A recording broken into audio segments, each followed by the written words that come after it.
Welcome to Foundation 2 of Mind Training for City Dwellers. Foundation 1 was centered around the idea that currently it's very difficult to get our mind to go where we want it to go, to stay there for a period of time, and to stay on task in a really rigorous way.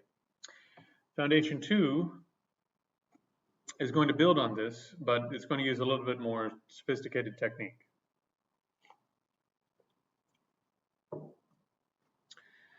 Foundation 2 is a form of standing meditation. Some of you may have done standing meditation in the past, or you may be involved in physical disciplines that involve some elements of standing meditation, but the technique we're going to learn here hopefully will allow you to take what you've learned in Foundation 1 and extend it off of the cushion into your everyday activities, which is kind of the whole idea with this course. So without further ado, let's take a look at Foundation 2. Foundation 2, standing meditation. In the Chinese martial arts, this is called Zhanzhuang, standing like a post. The idea with this technique, actually a few techniques I'm going to give you, are to get the mind into the tissues of the body. So one of the remarkable things about our nervous system that we've learned relatively recently, and the tissues of our body that we've learned relatively recently in terms of modern science, is that the tissues of the body store information. They store experiences. So for example, when my wife and I were planning to adopt a child, we were taught that for example, maybe when a child was a baby, before they had any real conscious knowledge of what was happening in the world, they may have been in unsanitary conditions, for example. They may have been sitting in a dirty diaper. Dad may have just screamed at mom and slammed the door and run out of the room. And maybe dad was a heavy smoker. Okay, so stored in the sort of tissues of their body and the really complex subconscious sensory memories of their nervous system is a hypersensitivity in some cases to combined elements that for them wouldn't make any sense as an adult. So for example, maybe they're wearing pants that are slightly too tight. They're about to go to a formal event. You know, they're going to some kind of secondary school event. Their pants are slightly too tight. You've been burning incense in the other room, and somebody gets a delivery at the front door, and the door kind of makes a sound as it closes. And this packet of information, the smell of smoke, the uncomfortableness in their pants, you know, and the sound of the front door combines to trigger a series of cascading reactions in their body that makes them then mentally uncomfortable. So maybe their heart starts racing, maybe they get irritable, but none of this is sort of a conscious decision on their part. This is something that's baked into their nervous system and even baked into the tissues of their body, and to go even further into the organs of their body. So what are we doing with this exercise? We're trying to get the mind into the tissues of the body, into the skin, into the muscles, into the bones, into the organs. And then we're trying to keep it inside the body. So the mind is going to try to run, and it's going to try to chase smells. It's going to try to chase sounds. It's going to try to chase what you're seeing. It'll try to chase what you're tasting. But just like we were holding the mind on the breath with a great deal of intensity, now we're going to go through a series of exercises where we're going through the body in a systematic way, and we're keeping the mind on just the actual sensations that are inside the body without imagining them. Okay? So as I've listed here, prerequisite, ideally, the prerequisite is that you can place your mind somewhere and then keep it where you put it, right? And therefore, it's desirable that you've had some work with Foundation 1 or a similar technique. That it's, ideally, if you're going to try to go through a series of techniques where you're placing the mind inside the body in a progressive series of steps, that you already have some experience holding it in one place. Otherwise, you'll put it in a couple of places and then it'll run all over and it'll be out of your control and you can't finish the exercise. Now, what are the benefits? As I'll mention again as we go along, this technique actually has a correlate, believe it or not, in military sleep training. So in military sleep training, you learn how to get the mind into the tissues of the body, ask them to relax, and once you've asked each of the tissues to relax, it just tends to follow that you fall asleep. Now, of course, we don't want to fall asleep because we're trying to train in meditation, not sleep. But the point is that one of the promises that I made you is that I was going to give you a technique in Foundation 2 to make your mind way calmer, to bring the mind into an even more concentrated state. Yes? Standing meditation has this effect. It has this effect of making the mind, body scanning meditation and what I call opening the tactile sense gate has the effect of making the nervous system much more calm, because all of these traumas and difficulties and things that are stored in the system, you learn how to relax those and let those go. And therefore, the baseline, if your baseline of calmness was here, you move it down. And over the course of weeks and months doing this technique, you move the baseline further and further down. So the mind's natural resting condition, starting with the physical condition, is more calm. So this is very sophisticated. It works. There are correlates in Western psychology and even in military practice. Think about this. This technique and techniques like this, rather, are so effective at making your mind calm that they train soldiers to do this so that they can get a proper night's sleep in a combat zone. All right? So this is a very effective technique for getting the mind to calm down quickly and enter a state of very, very calm, smooth kind of awareness, which is great for falling asleep, but we're going to use it to try to make concentration much deeper, okay? Also, obviously, conceptual thoughts. Some of you have been saying, my thoughts are wild, they're going all over the place. This will reduce conceptual thoughts. Obviously, any other techniques you're using to try to achieve single-pointed concentration or deep states of concentration will get deeper if you learn how to do this. Furthermore, because you're going to learn how to get your mind into the tissues of your body, if something's wrong, for example, you're sitting in meditation and you're like this, but you didn't notice, now you'll go, oh, there's a tension in the muscles of my spine on the left side, and you just release those and return to where you're supposed to be. Or you go, there's tension on the muscles on the front side of my spine towards my neck. I'm going to release those, and now you return to here. And so therefore you learn how to maintain the most effective kind of posture that requires the least effort. And you learn that if you're sitting like this or whatever, that you can actually feel the parts of your body that are tensing up to sit in ways that don't make sense.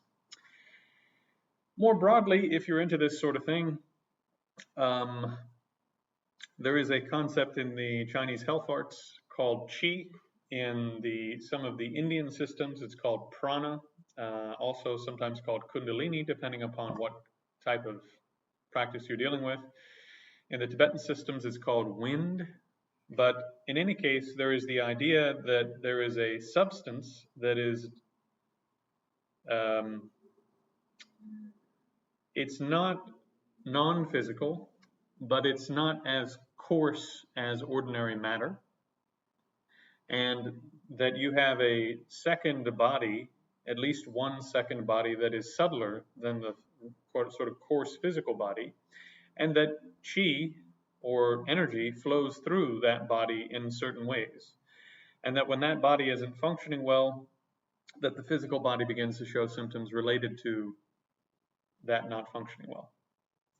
So hence you have things like acupuncture, where somebody puts a needle into certain points, and then it's not supposed to just be the needle. They're supposed to be able to direct some substance in through the needle from their body to help the healing process, but not many do. So it's a bit of a minor point, but it will make some sense why I'm bringing this up, because as we do standing meditation, you're going to directly encounter some chi related experiences, and unlike what you may have heard, not all experiences with chi are comfortable in the beginning, because your system, if you're asking it to do something it hasn't ever done, it's like any other kind of exercise. This is a real substance, and as you move it around or pull it in parts of the body and do things with it, the body will be uncomfortable with that. In the same way, it's uncomfortable with doing 100 push-ups if you haven't done any exercise for your chest in a while, you know?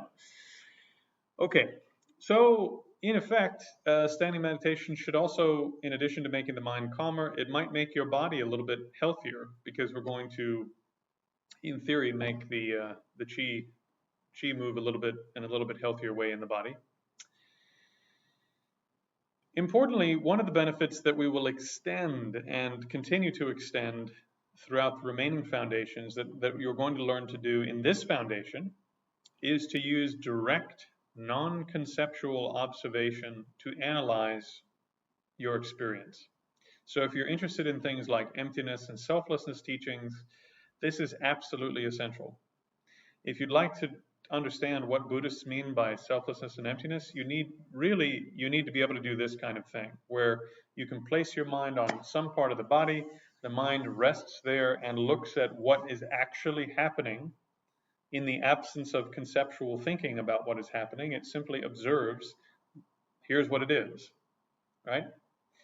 And then through that, you build up enough information to then later do an analysis where you go through several parts of the body, several parts of the mind, and you look for what is actually there and what isn't actually there, right? What is conceptually constructed and what is actually there.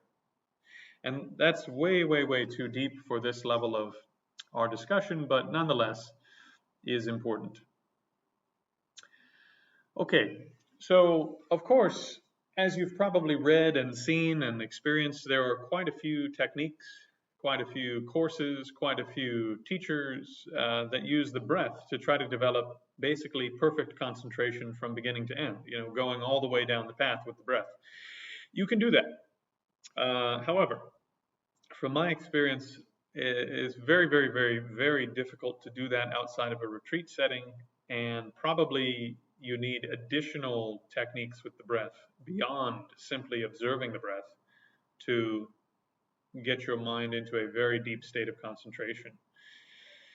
So regardless, that's going to require sitting for very long periods of time and sitting very often, and I think ultimately being in retreat, i.e. avoiding all other outside activities for periods of time.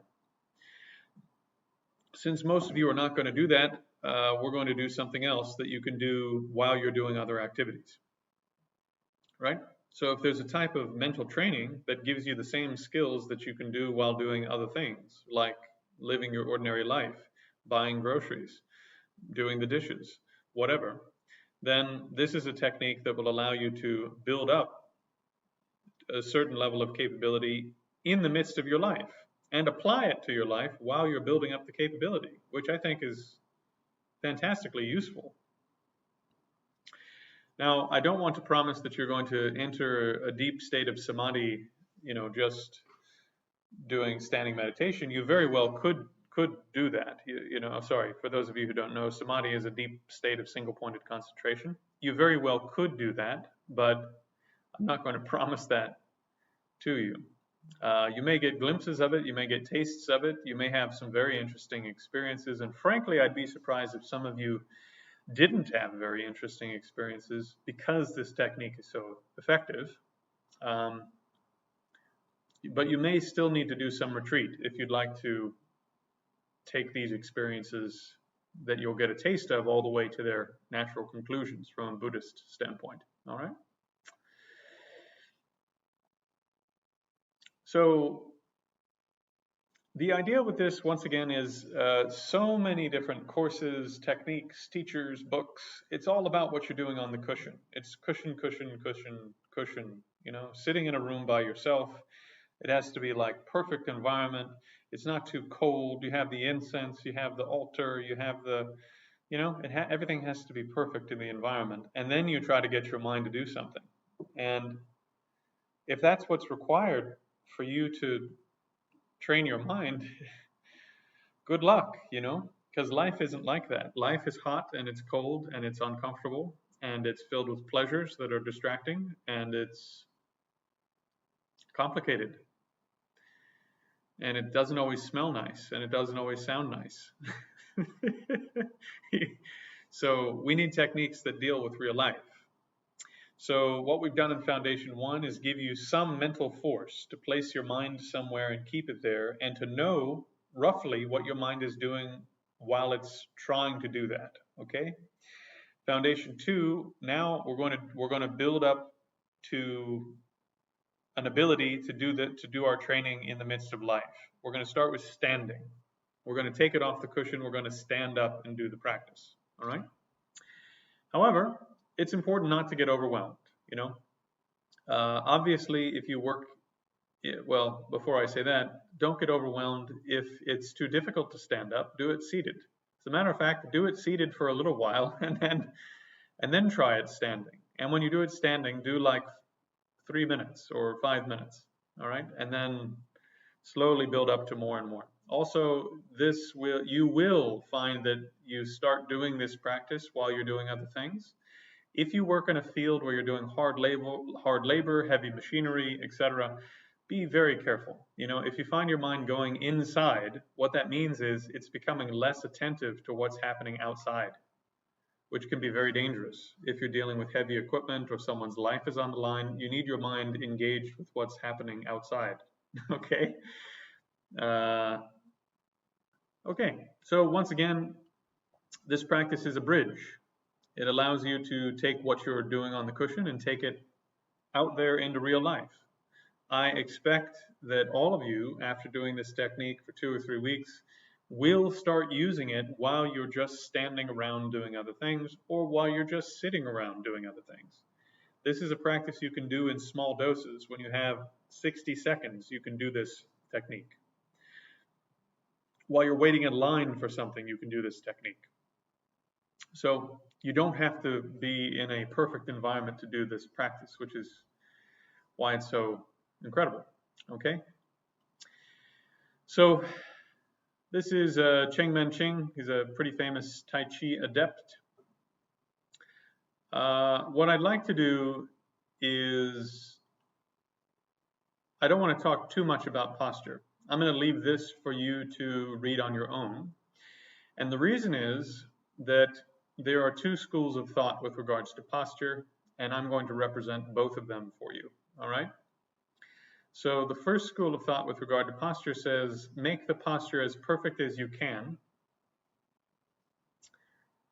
and then in that position, do the practice. And there are benefits to that way of doing it. I would recommend you read through that section and you digest some of those points related to posture and you play with them and see how they work for you. But the main way I'm going to teach this is the second school of thought, which says, do the practice and let your body get into whatever weird positions it gets into. And that will cause, slowly you'll become aware that, oh, this is not straight, you know, or something is tight. And then you'll learn, oh, okay, I need to release the neck. Ah, okay. And then you'll start to notice, when I'm standing straight, it feels like I'm leaning. It feels like I'm leaning back or I'm leaning forward or to the side. Straight is not my normal posture. My normal posture is messed up somehow. And you learn that from doing the practice properly, okay? So what is the actual technique? So once again, what are the mental competencies? What are the cognitive skills we're learning? We're learning to get the mind inside the body, to become aware. Well, to be more specific now, you're getting the mind inside the body, because quite often the mind is absorbed in the other 5 senses, and the other senses are substantially more external than the tactile sensations, right? Like if you close your eyes, this is very kind of internal, the tactile sensation. But sound is very external. Smell is very external. Taste very external. Vision is certainly very external. So big portions of your mind are in a really important sense, are sort of projecting outwards and creating these images and experiences that are very far away from you. You know, as I discussed before, when you look across, when you look at your room, what you're seeing is your mind. There is a room, but the portion of the room that you're seeing is entirely an image generated by your mind. And so your mind has to do the work of creating the image that is the room. If you have your eyes open, or if you're, you know, a little bit more advanced, but your eyes can be open, for example, and you can just pull the attention inwards and the eyes will just go black. You won't see anything if you have enough mental force, but that's it's not easy to do.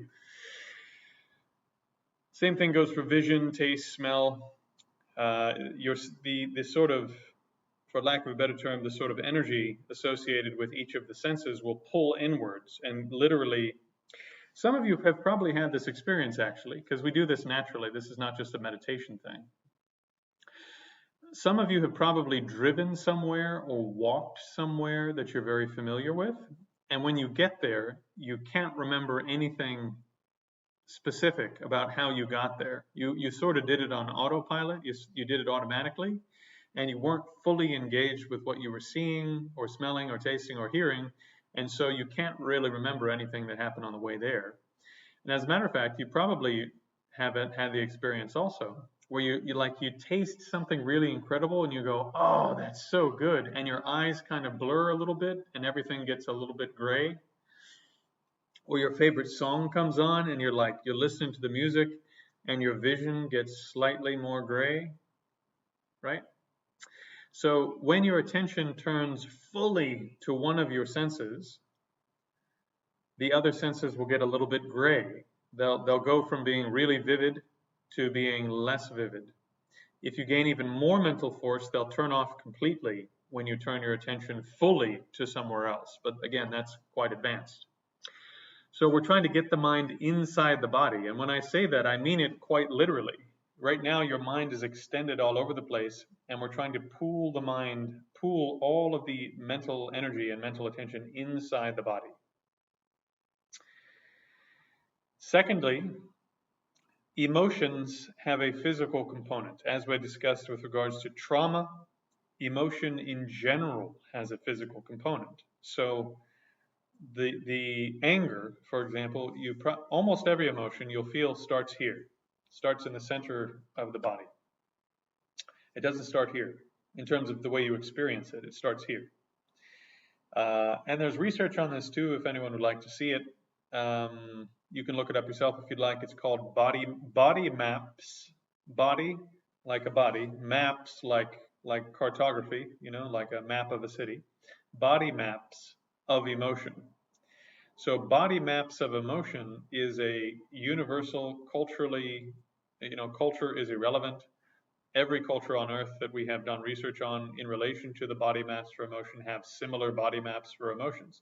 So there is basically a column in the center of your body where you first start to experience emotional sensations and where you experience them most strongly, and then those radiate out to other parts of the body. And they have different feelings, and those feelings are tactile. They feel like something physical is happening. Tingling, rushing feelings, movement, heat, electricity. These are the sorts of things that you might experience with emotion. So by becoming aware of tactility, physical touch, you will become also much more aware of your emotions, because emotions, often they start as a thought, or they are triggered by something that's already stored inside the body, inside the organs, inside the tissues, wherever. And once this kicks off, then you feel it moving around the body, usually starting as a column in the middle of the body, starting from here quite often, and then moving around to different places. So the body scanning meditation is a preparation to open the tactile sense gate. So when I say that, right now, your attention has a tendency to look at one piece, okay? It looks at one thing and everything else grays out. So you see this almost like in a tunnel, you see this part of your body in a tunnel, and then you forget the rest of your body for a short period of time. So first, we're going to learn how to get the mind into different parts of the body, and then we're going to open the sense gate by learning to let the mind simply abide or observe the whole body at once, which is the next exercise. So prerequisites, once again, your mind needs to go where you put it. Thus, foundation one, ideally, again, not starting today. Starting today, maybe 2 or 3 minutes. Ideally, if you can stand for an hour and do this exercise, you'll get tremendous benefits and you'll get them very fast. If you can do 3 to 5 minutes, you'll start to get some benefits right away. It'll be a little slower, but you'll still get benefits and you'll still make progress. And if you can do 10 or 15 minutes, then you're really going to start to see progress. By the time you get to 25, you're going to get most of the benefits and they're going to come pretty quickly. So an hour is ideal. 25 minutes, you get almost everything. It's just, you get everything. It's just a little slower. And then, everything down from there, it just sort of happens much more slowly, but you got to start where you are. Don't overwhelm yourself and don't hurt yourself. So I'll leave some of this for you to read for yourself, and I'm going to talk about the practice itself, okay? So once again, you can use the posture that I mentioned above this in the text, and you can make the posture quite sort of perfect, if you will, and then hold the posture and do this technique inside the posture. That's one way to do it. The other way to do it is the way I'm going to describe now, which is you just stand in whatever posture you would normally sort of stand in, but you do want your feet to be facing forward. That's one detail, okay? Also, if you stand like this with your head sort of forward, just like seated meditation, you want to try to bring your head up so that it's sort of resting on top of your spine. Don't do this like a military person. Just get the head sort of more upright and then just bring the chin down slightly. Not back, just down slightly. And you'll feel that helps the spine sort of rest on top of itself. Now, what are we going to do? We are going to mentally observe. We're not going to visualize our body. We're not going to imagine our body. We're not going to think about our body. We're not going to analyze what we know about our body conceptually. That is not the exercise at all, not even slightly. The exercise is to observe, to actually observe with your mind the tactile sensations inside the body. Okay? And we're going to start from the bottom. So you start, for example, with the 5 toes. You get your attention into the big toe or the little toe, doesn't matter to me, and you just feel what is actually happening with the big toe. And when I say that, I don't mean that you analyze it and you think about it and you imagine it and all of this. No, you just actually feel what's there. Maybe like right now, for example, it's slightly cold, it's slightly tingling. I can feel it contacting the floor. But when you're doing the meditation, you're not analyzing all of that and putting names on it. You're just feeling the actual sensations, okay? This is critical. Don't imagine, don't visualize, don't analyze, just look. In the same way you were just looking at the breath, and we go in, out, count 1, in, out, count 2. Now we're going to simply observe, for example, the big toe. You observe the big toe on the foot.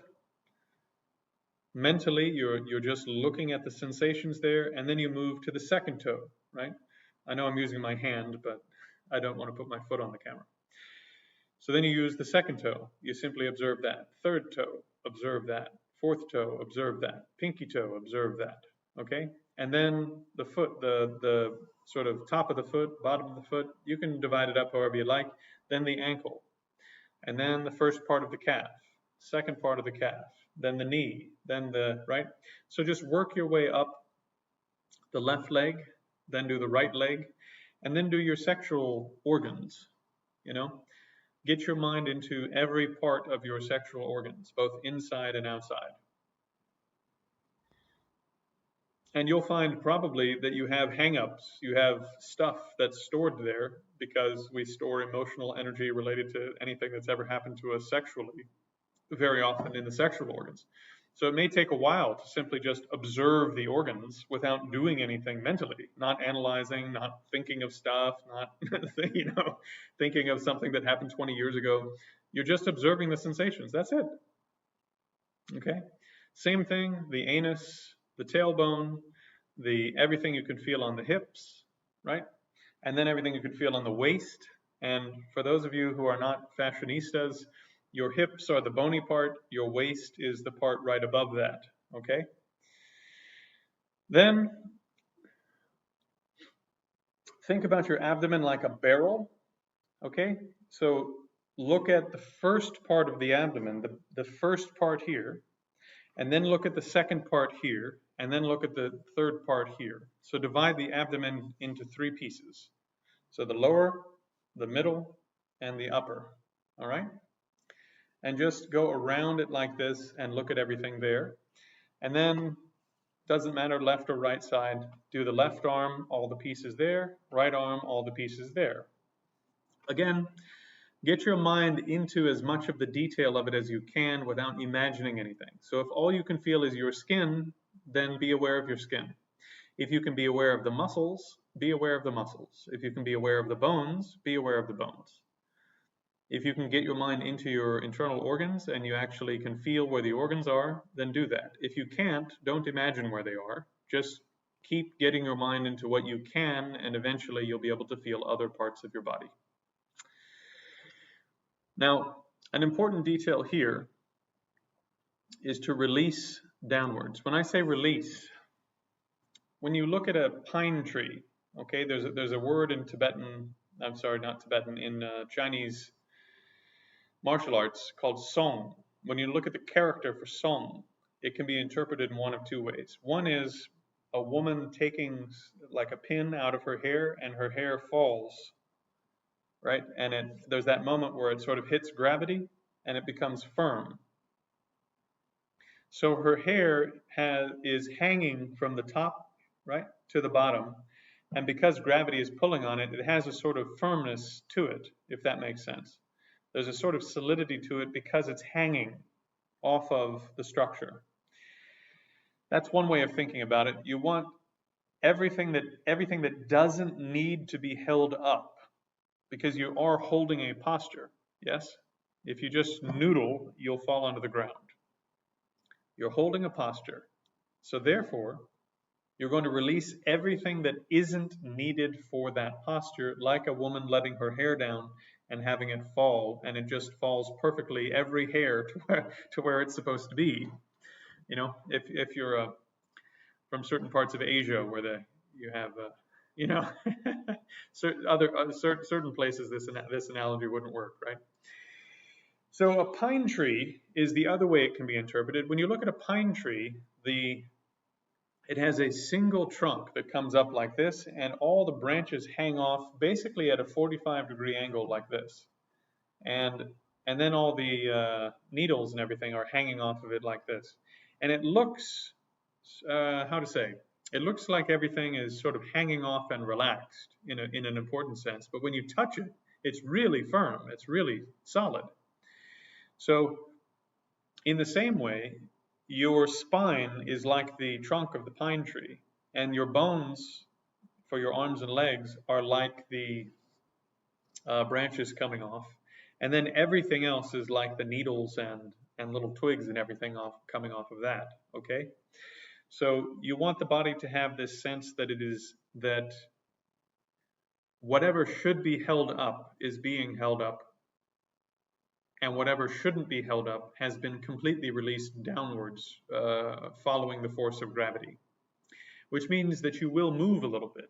And I'm going to send you a video of me doing this exercise, and you'll see that as I'm standing there, that my body moves and adjusts depending upon what I've released and how released it is. All right? This process of release is very important because what you're going to find, for example, is there's parts of you that are tense and you had no idea. You may have had no idea your neck was tense. You may have had no idea that you're always like this with your face scrunched up. You may have no idea that you're always clenching your perineum or your sexual organs to some degree, that you're always sort of, clenching up the organs. Or you may find that you're always going like this and clenching the middle of the body, especially us, Western, quite a few Western folks. They clench their abs because they don't want their stomach to relax and become round. So you'll find that parts of you thought were relaxed aren't relaxed. And that's important. And as you learn to release this sort of tension and anything that has sort of excess activity that shouldn't be there, you'll find, for example, well, that's not so important. We'll talk about it as these things happen to you. So what sort of technique are we using to do a scan, to do these scans and this release? Is we're going through a pattern at an even speed, okay? And this is really important. So you don't want to go, okay, here's my hand, and spend like 40 minutes just looking at your hand, and then spend like 4 seconds looking at everything else. That's not going to work. To gain the type of mental control and sort of deeper concentration that we're trying to achieve, you want to go through a scanning process that's systematic at an even speed. So you put your mind into the first toe or into all the toes if each toe is too hard. You put your mind into the toes and you're there for 5 seconds, let's say. Don't count, but just sort of you're there for a few seconds, right? And then you go to the foot, you're there for a few seconds. You go to the next part, you're there for a few seconds. You go to the next part, you're there for a few seconds. Next part, a few seconds. Next part, a few seconds, right? Like this. And so what you'll find is maybe you're on your feet, right? And you do your toes, and you're there for a few seconds, and you release the toes. And then you're on the foot, and you release the foot, and you're there for a few seconds. Then you go to the wrist, the ankle, you go there, and you ask the ankle to relax. Then you go to here, and you ask the calf to relax. Then you go to here, you ask that to relax. You go to here, you ask all the little bits of the knee to relax that don't need to be engaged to stand there. And then you go to the thigh, and you do the first part of the thigh. You ask that whatever doesn't need to be held, etc., etc., and you work your way up. It's important that that you're methodical, that you cover your whole body, and that you go at a regular pace without sort of lingering somewhere and without jumping somewhere. This is an important part for mental control. So some of you are wondering, why are we going from the breath to a number, to the breath to a number? Well, I'm trying to teach you not just how to keep your mind on one thing, I'm trying to teach you how to keep your mind on an activity, so that we're trying to develop concentration on an activity. So in the same way, the activity is to put your mind somewhere, release, put your mind somewhere, release, put your mind somewhere, release, put your mind somewhere, release, put your mind somewhere, release, put your mind somewhere, release, put your mind somewhere, release, put your mind somewhere, release, like this. And you do it at an even speed. If you're going slowly, put the mind in the toes, release, observe, put your mind in the foot, release, observe, put my mind in the ankle, release, observe, put my mind in this, release, observe, and so on and so forth, okay?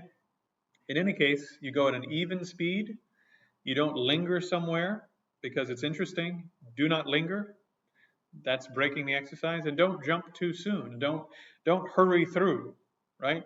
If you don't like what you find somewhere, don't jump out of there because it's uncomfortable, stay with the discomfort. So go at an even speed. Don't linger on what's pleasurable. Don't run from what is painful. Additional patterns. Okay, So you could, if you'd like, start from the head and go downwards, which has slightly different benefits than starting from the feet and coming upwards. It's up to you. You can go from the bottom to the top and then go from the top to the bottom if that sort of flow makes more sense, instead of jumping from the head down to the feet and then doing the feet as the first, you know what I mean? So you can either sort of go in a cycle where you go feet all the way up to the head, head all the way to the feet, or you can go feet to the head, back down, feet to the head, back down, feet to the head, back down, okay? Additional details.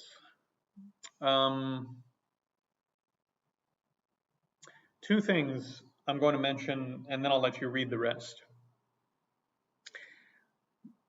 If you imagine your mind, as I was saying a while ago, as if it were a light, okay? Right now, that light is shining on the visual, it's shining on the auditory, it's shining on smell, the light is shining on what you can taste, it's shining on what you can touch, and it's shining on conceptual stuff happening inside your mind. So the light is shining everywhere. What we're doing here is we are pooling or concentrating all of that light just into what we can feel, just the tactile sensations only. Okay? Once you've done that, you're going to notice that even when you've pooled as much of the light as you can in one place, that you can't light up certain areas. You know, like maybe you can feel the skin, but you can't feel the muscle. Or maybe you can feel the muscles, but you can't feel where the bones are. Or maybe you can feel where the bones are in some places, but not others. Or maybe you can feel where the diaphragm is because it moves when you breathe, but you can't feel where the liver is because it doesn't move very much when you do things. Okay? If you'd like to deepen your awareness of a particular area, you can simply pick an area, put your mind there, and just let the mind sort of soak into that area, like a sponge. All right? If there's an area that's dark, just keep shining the light at it for a while, and then go back to the exercise. Okay, starting from the feet up to the head, feet up to the head, feet up to the head. And then you might go, oh, you know, I can't really get my mind into the elbow, the left elbow for some reason. Okay, so then you just sit there and you just let the mind sort of soak into the sensations in the left elbow.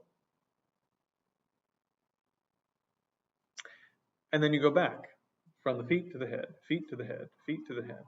Okay? So you can, as a supplementary exercise, let the mind soak into one area of the body, or you can shine all the light at one part of the body just to see if you can get a little more clarity on what's going on there. But do it as a separate supplemental exercise. Don't do it just whenever, all right? If you started from the feet and you intended to go to the head, go to the head. When you get to the head and you have finished that exercise, then go back and say, okay, I noticed I can't get into the elbow, and then focus on the elbow for a while. Yep, okay. Yep, I can see that now. And then go back and do the exercise. Scan, scan, scan, scan. Final and very important note, and the rest I think you can read on your own, is that once again, standing meditation, whether you like it or not, you start to deal with the energy body. And what you will notice probably within 3 to 5 minutes is that your feet in particular, especially as you start to release everything downwards, you'll notice that your feet will get hot. Your feet will feel like they're burning. It might feel like you're standing on a hot plate, literally, like you're standing on a hot, like you're standing on a stovetop. Your legs will definitely start shaking. Your legs will start tingling. And probably that will still happen a year or two after starting this exercise. And once again, the Chinese medical explanation for this is that you have a second body. It is slightly subtler. It's not made of the same physical stuff as your normal body. And when you start to drop everything downwards, then chi pools in the feet, and that opens up the energy body in the feet in a certain way. And the way you experience that in your nervous system is feelings of burning. And that's totally normal, totally okay. But once again, if you feel like something is becoming an injury, obviously you don't want to continue, right? It goes without saying. Okay, finally, we're going to do the actual opening of the tactile sense gate. Once again, prerequisite, your mind needs to go where you want it to go and stay where you put it. Also, you need to be able to get the mind into various parts of your posture. Ideally, once again, you can do this exercise for an hour or so, but if you can do it for 15 to 25 minutes, somewhere in that ballpark, you can probably do this also. All right. So don't feel discouraged if you can only do 5 minutes or 10 minutes. You're going to get the benefits. It'll just be slower. And if you can get it up to 15 to 25 minutes, you'll really start to get the benefits quite quickly. If you can get it up to more than that, which may take 2 months, 3 months, then you'll start to see very, very fast changes. So how do you do this practice? How do you open the tactile sense gate? You do this by dividing up your experience. One way of doing it is dividing your experience up into directions. So you have tactile sensations that are roughly in the front, to the right. You have, front and back, left and right, up and down. And it's not so important what direction you do them in. You could also do front, left, right. Front, right, back, left, up, down. You can divide it up in any number of ways. You can say that everything from here, everything from here upward is up, everything from here downward is down. But there's no hard and fast divisions, right? These are conceptual divisions of your body. So you can sort of decide what is the front, what is the back, and so forth. But the idea is you want to divide up your tactile experience into directions, and when you can actually get the mind into the tissues of the body, right? Which is why the first exercise is so important. First, get your mind into the sensations of the body. Then you need to learn how to get the mind into bigger pieces, right? Not just the small pieces, but the whole system. So you get the mind into the whole front of the body, the whole back of the body, the whole side of the body, the whole side of the body, the uppermost, the lowermost, and you just open the full awareness of the body. So you're no longer just observing your hand, you're observing the whole body. And you open that awareness by dividing it into directions and sort of getting your mind to the limit of those directions. I got it as far as I could to the right, as far as I could to the left, as far forward as I could, as far backwards, as far upwards, as far downwards. There's nothing left. You could add the cardinal directions if you'd like. So, if we say this is east, then you could have southeast, you could have southwest, you could have northwest and northeast, right? So you could do 8 directions like this, and then up and down, which would be 10 directions. So however you'd like to divide it up, at least the 6 directions, 1, 2, 3, 4, 5, 6. But if you're feeling ambitious, you could do 8 directions like this, and then up and down, which is 10. You try to get your non-conceptual awareness, and this is the key point. You're not imagining, you're not visualizing yourself, you're not analyzing what's happening in the tactile sense field. You're just opening it using directions. You're just opening the awareness to as large as it can be inside the tactile, actual physical feeling, the tactile sphere of experience, and then you just hold it there. And you do nothing else. You simply hold the awareness open and you keep it open. And then you rest the mind in that open awareness of what you're feeling in terms of tactile sensations. I would highly recommend doing all of these exercises with your eyes closed. You'll get much more benefit out of it, especially in the beginning. In the video I'm going to send you, my eyes are open for a portion of the time. The reason for that is that I have a mirror. And the mirror is quite helpful when you're not sure if you're standing straight or not. You know, you get into one of these situations where you go, yeah, this feels straight. And then you look and you go, oh, that's not straight. And then you try to figure out what do I need to release so that I end up here again in the middle. And then you go, ah, okay, this is it. And then you go back to the exercise, right? Now, with this second exercise, opening the tactile sense gate, previously we learned how to zoom in on one thing, right? You zoomed into your hand, then you zoomed into your wrist, then you zoomed into your forearm, then you zoomed into your elbow, then you zoomed in, right? So you're learning how to do this and zoom into each area and then ask the area to do something, relax, and then go to the next area, relax, next area, relax. Then, once the mind is more stable and more calm, then you go front, back, left, right, up, down. You open it, and then you simply hold the mind with it open, and you do nothing. You don't adjust it, you don't change anything, you simply hold it open.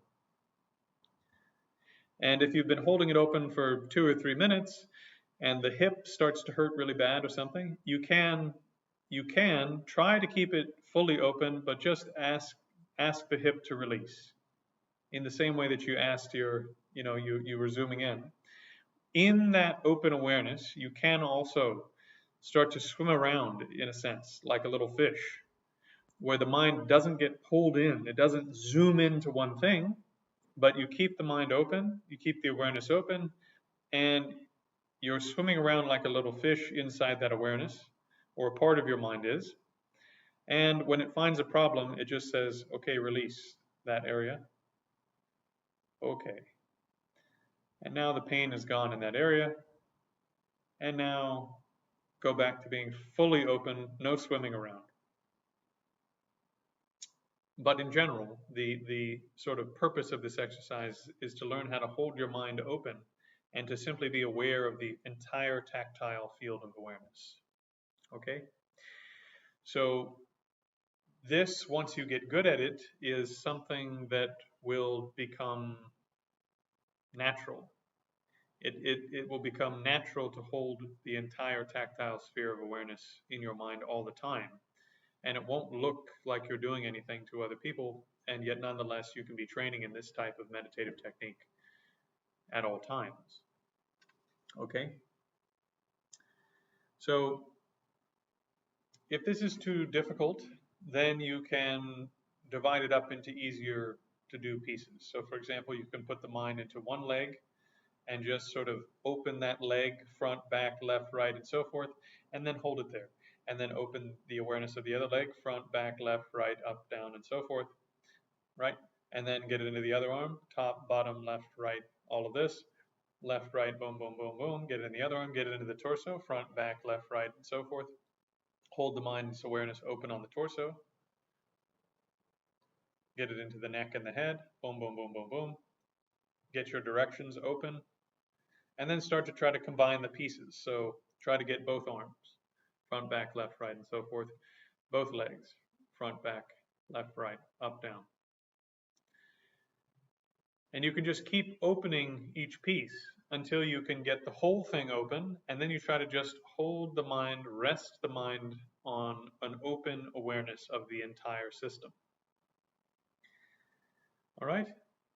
And once again, if you'd like to combine this with the loosening exercise where you learn to release something that isn't working right, go ahead, you know. Now, an important detail with this is you're not deliberately adjusting anything. This is a key point, and it's a subtle point. But think about the Asian woman pulling the hairpin out of her hair and her hair falling. She doesn't decide where the hair is going to go. Rather, she simply pulls the hairpin out right? Something was holding it up against gravity. She pulls the hairpin out and it moves to wherever it moves, and then it hangs there. So in the same way, once you've established your posture, anything that isn't needed, right? Maybe you're holding your chest like this. You're holding your chest way up. And then you realize, oh, I'm tensing my upper back a lot. And you don't decide where the chest is going to go. You just release the muscles in the back. And then you go, oh, wow, my neck is really tense. So then a lot of people think the problem is back here. It's not actually. It's inside here. So you release the muscles on the inside of the spine on the neck. I'm not deciding where my neck is going to go. I just release those muscles and the head goes to where it's supposed to be. Okay? So subtle distinction, but when you release, you're not deciding where the thing is going to go.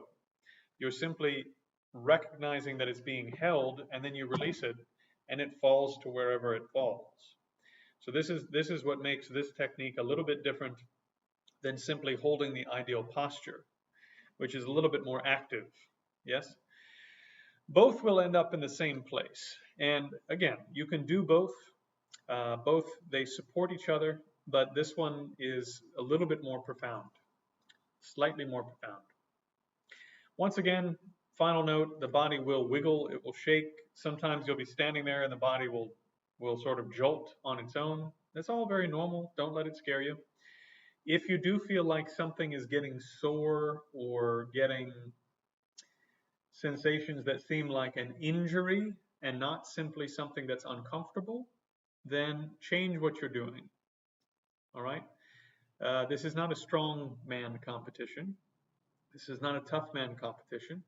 You may be a little sore because this is a physical exercise. Standing like this is not easy. It looks easy, it sounds easy, it's not easy. It's physically demanding. So if it's too physically demanding, then do 2 or 3 minutes and then sit down and keep going, and then stand up and do 2 or 3 minutes and sit down and keep going. Work with yourself. Be skillful. As a general rule, let your body do whatever it's going to do. If it's going to shake a little bit, if your leg starts going like this, in like a teenager sitting and playing a video game where their leg starts bouncing, your body's going to do all sorts of weird stuff, okay? And just let it do so and observe it. And if you feel like you're headed towards an injury or something like that, then stop what you're doing and change it up and do something else. Take a break, come back. After doing this for 2 or 3 weeks, if you're starting to notice that something is getting twinged or that an injury is building up over time, then look a little more carefully. Well, when I release my foot, where am I releasing it to, for example? So if your knee is starting to hurt all the time, then you may start thinking, okay, well, maybe my foot is sort of ending up too flat. So then you get the foot in a better sort of arched posture, and then you try to release within that posture. You don't release by making the foot flat and throwing your knee out and ending up, bow-kneed or sort of cock-kneed or whatever. You put the body into a good posture. So I'm hoping you're starting to see, this is how you balance. You go back and look at the posture and you go, what am I not doing with my posture that's leading to this pain and discomfort that is new, right? And if the posture is correct, then you will get more comfortable over time. There may be some things that are uncomfortable for quite a while. If your body has been messed up for a long time, it'll take a while to fix it. But as a general rule, if you feel on the back of your head, there's a big lump on the back. And this is called the jade pillow in the Taoist meditation traditions, Chinese medical traditions. It's called the jade pillow. It's where your spine is like this, and your skull literally rests on top of it like this, and there's a joint that the skull sits in, and it rolls around this joint like this. And at the back of that joint, there's a bulge, and that's what you're feeling here on the back of your head. And that's where I think it's where the two really big muscles connect, and that's why there's a bulge there. So actually several muscles connect there. And then if you put your hands here behind your ears, you'll feel that there's two big bony knobs. And that's in the pictures I have in the document above. So the key detail is if you feel that bony point, or you feel those two bony points behind your ears, or either one, and you just sort of put your fingers on those or whatever, and you just let the head sort of float upwards by not by pulling it up like this, but by letting the chin sort of release down. And when you have your hands back here, it's really easy to feel. And you just sort of let the neck kind of float upwards and let all the muscles back here relax. And then from there, you let the rest of the spine just fall down. Okay? And key detail, if you're interested in this, if not, then just let the body sort of sort itself out over time. But if you're interested, everything from sort of the middle of the back upwards needs to be held up. This is really interesting.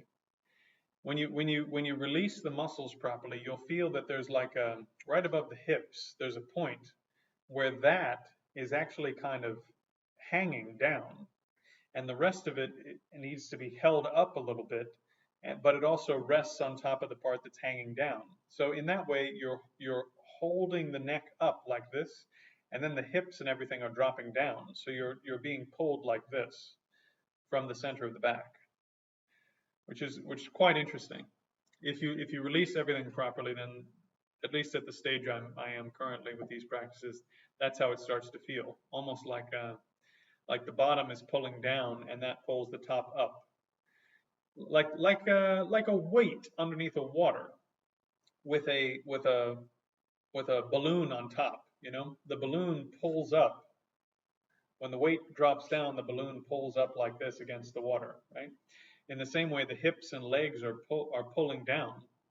Just with gravity, they're pulling down, and that pulls the spine up straight. So the bottom of the spine is going down with the hips, and the middle part of the spine and everything else and your head are sort of being lifted up and out because of the pulling sensation coming down from the hips. But again, these things will happen naturally if you just sort of stand and stand and stand and release and continue scanning. These things will happen on their own. Okay? So,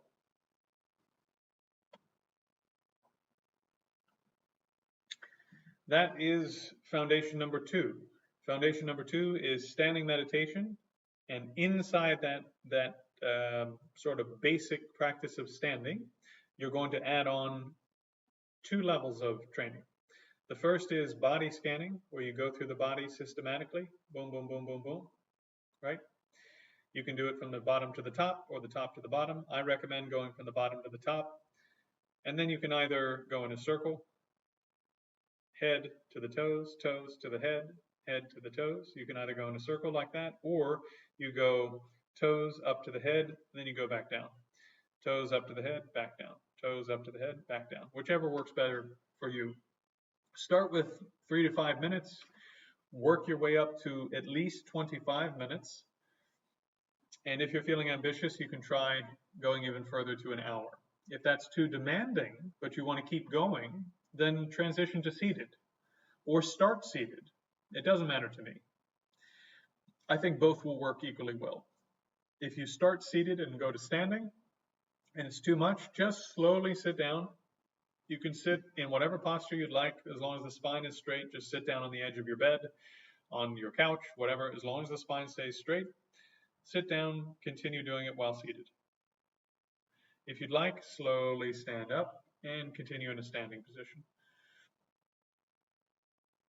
Tremendous benefits, absolutely tremendous benefits to this.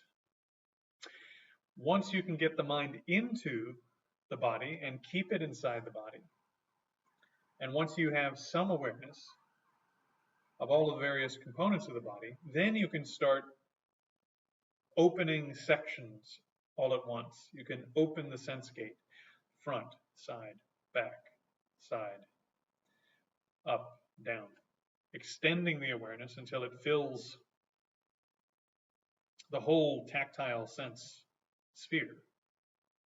And once it's filled the sphere, then you just hold it open. And once you've held it open for a while, and maybe, for me, my hip is acting up at the moment. So then you're holding it open for a while, then the pain is too much, say, and then I go back to scanning briefly. Boom, boom, boom, boom. I get to the hip, make sure that releases, come up, boom, boom, boom, boom, boom, come to the head, come back down. Really let the hip release in particular, boom, boom, boom, and then back to being fully open. All right? So through this kind of exercise, what we're hoping to do is start to transition you from a practitioner who only can do practice when they're standing in a perfect temperature room with the perfect smell and the perfect, no sound and all this, to a practitioner that can do practice anywhere, that you can do it in the middle of a rock concert. If you can do this practice and you can pull the mind inside and you can do this series of exercises and you can open the sense gate and rest on the awareness of the sense gate, you can do this wherever you want. And just to tell you what's coming, as we move forward, you're going to find more exercises like this. There's one for vision, there's one for smell, there's one for taste, there's one for sound, and there's one for consciousness. So we're going to learn how to open all the sense gates, which means that at any time, doing any activity, you can open the sense gate and train the mind in meditation. Or at any time, you can take your awareness that you've learned to place where you want with a meditative quality, and you can place it and hold it. And now you're training in meditation. And then we're going to train in, finally at the end, we'll train in analysis. So then once the mind can stay with something that you've decided to do, then we're going to take control of conceptual thought and emotion so that you can go through a process of training the conceptual thought, training the emotion. You see? So then every portion of your being that you're aware of, at least, you're bringing into the process of training in meditation. And any activity you're doing, whether pleasurable or painful or fun and exciting, painful and uncomfortable, whatever, will then be part of the process of training in meditation with a little effort. Okay. Well, if you have any questions, as usual, you can put them in the chat for the group. Good luck.